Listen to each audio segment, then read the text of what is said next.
Mo ni makapangutana na lang ko, nganong wala man sa gidelete ang conversation nila ni Maris Racal o Anthony Jennings.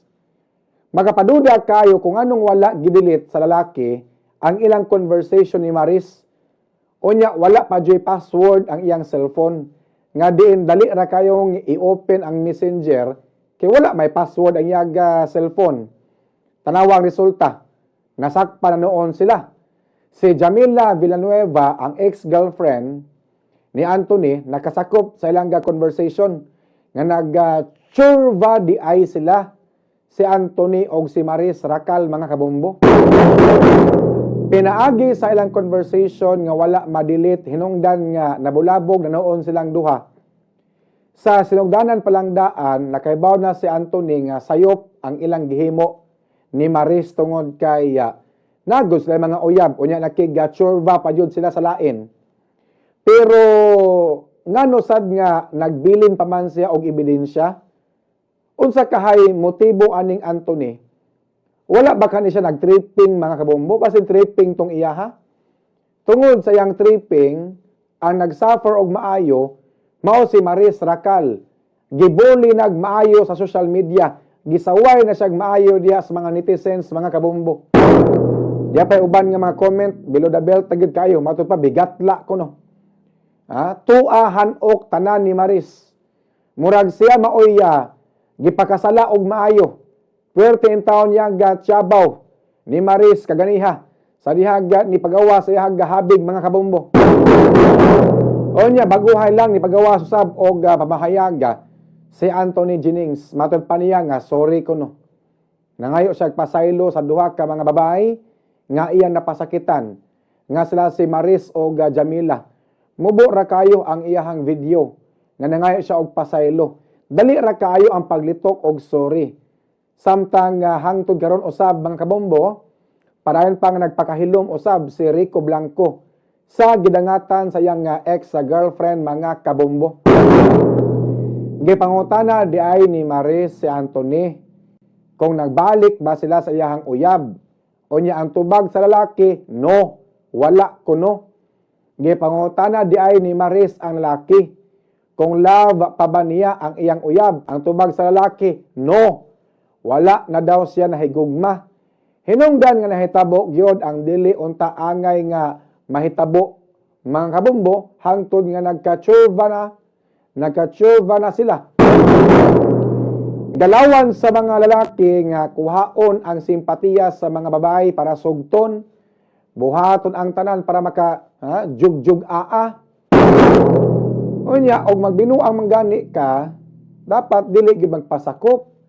Rule number 1, don't get caught. Kanang mang-delete kag message, na mo chat-chat nimo, mag-char-char nimo. Tan-aw nimo nga murag nag-char-char naman ni. Nabasahan ni sa akong pares ato nang i-delete. Kanang pag-delete og message, mga kabombo, magkonsidera naman na nga cheating. Cheating naman na. Pero kay tan-aw nimo nga okay na nga conversation, murag dili man ni ikalain siguro sa akong pares. Dili man ni binuang nga conversation, di lang ni i-delete. Pero kung murag conversation nga murag doon something, i-delete yun na, no? O niya, hilabi na sa sitwasyon ni Maris o ni Anthony, postlan man nga nagbinuang sila, di dapat i-delete yun na. Kaya sa tag sa nila, naman sa mga paris, mga kabumbo, ang ito nga i-delete yun dato ang message. Nakasuway man sad ko sa una, kausara noon. Nakasuway po kong kausa sa una, kausara noon. Nga nag-char-char sad kuslain. I-delete yun na nako ang conversation. Dapat leave no traces of evidence. Ayaw pagbilin og ebidensya. Para kung manghulam gani og cellphone ang imong uyab, at least wa na makitaan nga ebidensya. O say, i-mute magay na ang conversation. I-mute ang conversation. Aron dili mo pop up kung dunay mo chat. Airplane mode magina usahay para aron kung magkuyog mo sa imong uyab, dili ka makontak sa imong usa ka chicks. O sa gid ang pangan sa imong usa ka chicks, mas mayo elisa nimong pangan sa lalaki. Pwede nga nila nimo Bruno, Pablo, Lando, aron di pod mahalata. Tanan nga mga pinagbabawal nga teknik buhaton para di lang gyud masakpan. Apan nahibong ko, naglibog ko aning Anthony Jennings. Nagbinuang siya sa iyahang uyab. Pero nga naman nga wa niya gidelete ang ilang konvo.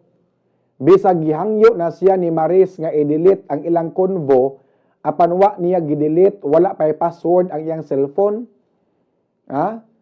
Basin iyan ning giplano nga dili niya i-delete ang ilang conversation para kumasakpan siya siyang uyab, para kumabulabog sila, ipo sa social media ilang konvo, aron may hisgutan pirmi ang iyang pangan. Aron musikat siya maayo. Aw, kumao magay na, basin kuang yun, kanani ang pang showbiz yun. Ha? Pang showbiz gihapon, show business gihapon mga kabombo. Kaya good publicity, bad publicity, is still publicity mga kabombo.